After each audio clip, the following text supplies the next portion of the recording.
Okay, so thank you for sitting down with us for this interview today. If you could just give a brief description of who you are and your involvement with GASP. Okay. My name is Karenlin Madoff. And Put the mic, both of those microphones closer. Yeah. my name is Karenlin Madoff, and my mother was Michelle Madoff. She started GASP when I was 9 years old with a number of other people in our home.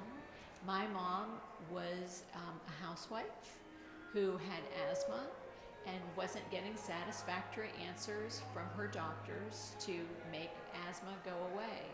That was probably even before I turned 9, and so she got involved with talking to anybody who she could get her hands on, and she lit on some of the preeminent scientists working in the Pittsburgh area, and it was quite the powerhouse of a team they formed to fight pollution for people's healths.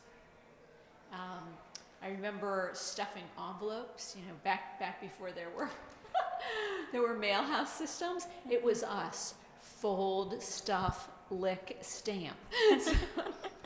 But it was really a tumultuous time. It got a lot of attention. There were powers that be that, for whatever reason, tried to make the average man on the street believe that if they forced any of the steel mills to clean up, that the steel mill business would go away and that jobs would be lost, even though Japan already had faster, fancier, because they had rebuilt after World War II. And she met a good bit of resistance, but that woman could turn anybody. It was really amazing how she could sit down and start talking with somebody who absolutely disagreed with her position and somehow agreed with her. I hope it wasn't just that she wore them down, because she had a skill for that. But I'm sure as her her daughter getting into arguments growing up must have been interesting. She always won. Ask her. What is your fondest memory of growing up with GASP? I was so proud of the movement because, it's interesting. This is the 100th anniversary of women getting the right to vote, and then it wasn't even implemented for another year. So next year is the 100th anniversary of American women getting to vote. But it wasn't all free and clear at that point. There was a period of time, even up into the 70s, where a married woman could not get her own credit unless she had a man sign off on it. So for a woman to, stray beyond their traditional roles was quite something and very memorable. I was always very proud of her accomplishments. Did you have any personal involvement with the organization or Well, like I said, when I was a little kid, I, helped stuff envelopes. I would say up until the time I moved out of the house, I was, I was indentured to a certain extent, but I enjoyed it. It was, I learned a lot by hearing conversations. I actually, my first career was in journalism because I was so fascinated by the journalists who were at the house all the time. Print, news, radio. She subsequently went on to have a gig in radio for a while. The woman had amazing pipes, beautiful, beautiful voice.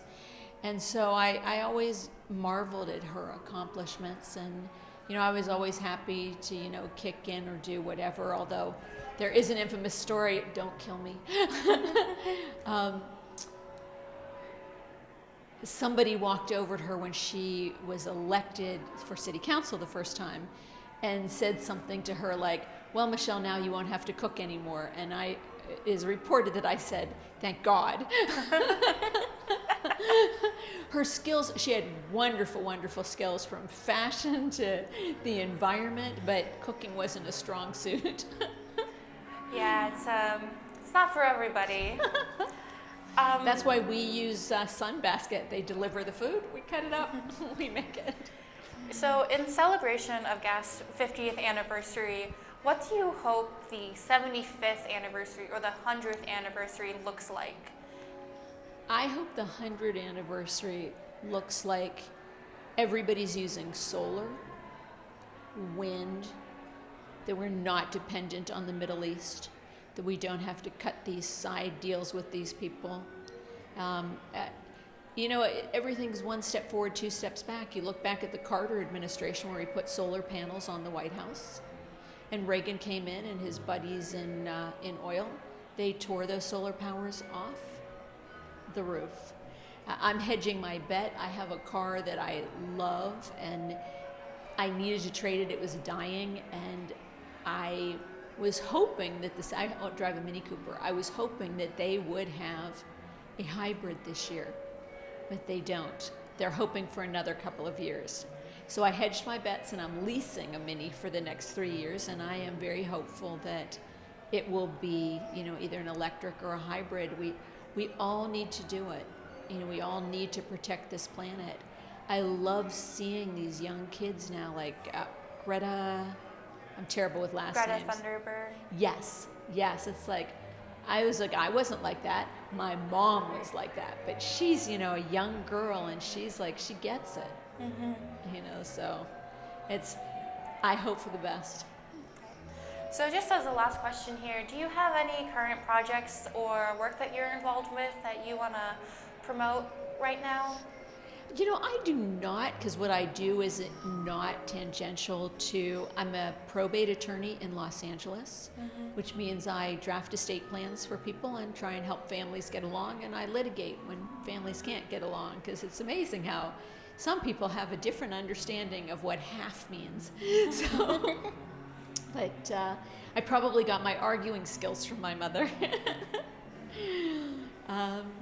Yeah. I'm so amazed that this is going on. I'm so happy the organization's still in existence, and we really need now more than ever. If not now, when? Right. Well, thank you so much. I appreciate your time, and I hope that you have a lovely evening today. Thank you so. I feel like I'm holding 2 drinks.